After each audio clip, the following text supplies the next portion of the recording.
In this video, we're going to be talking about the properties of logarithms.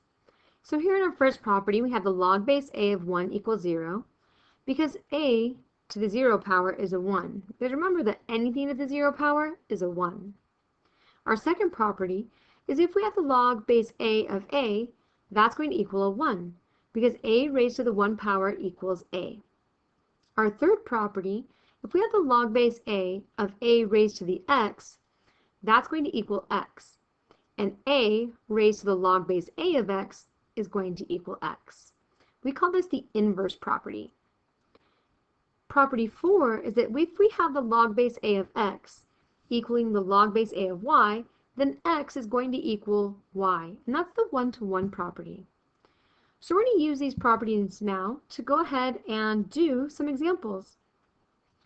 In example A, it says solve for x, where we have the log base 2 of x equals the log base 2 of 3. And in this one, we're going to use our fourth property, because here we see that we have the same bases. Remember, it's all about that base, So we're able to cross off our log base of 2's, and that's going to leave us with x equals y. Sorry, x equals 3 in this case, and we're finished. Let's take a look at letter B.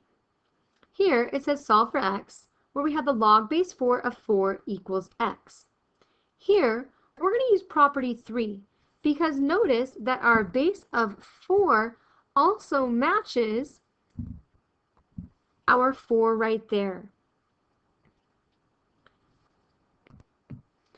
Actually, this looks a lot more like our second property. And so in this case, we're able to say that x is going to equal a 1.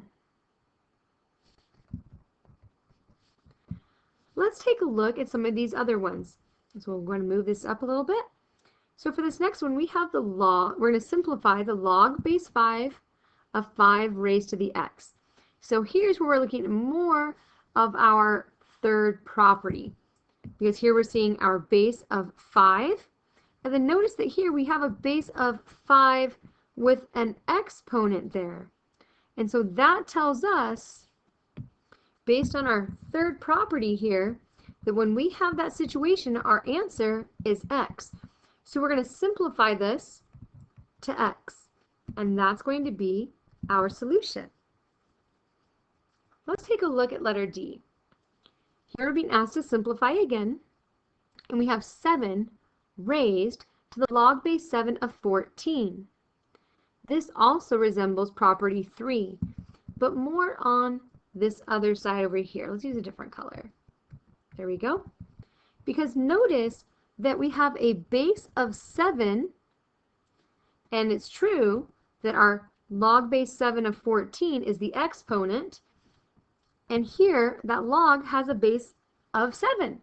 And so in this case, it's really all about that base, So we have both bases matching. And so that tells us that our answer is going to be x. Notice that our x is whatever in our exponent. So here we'll say that our answer, when we simplify this, is 14. And that's going to be our solution. These 4 properties can come in really handy, so you want to make sure that you have them close by or you memorize them so that you're able to use them to help you solve and simplify.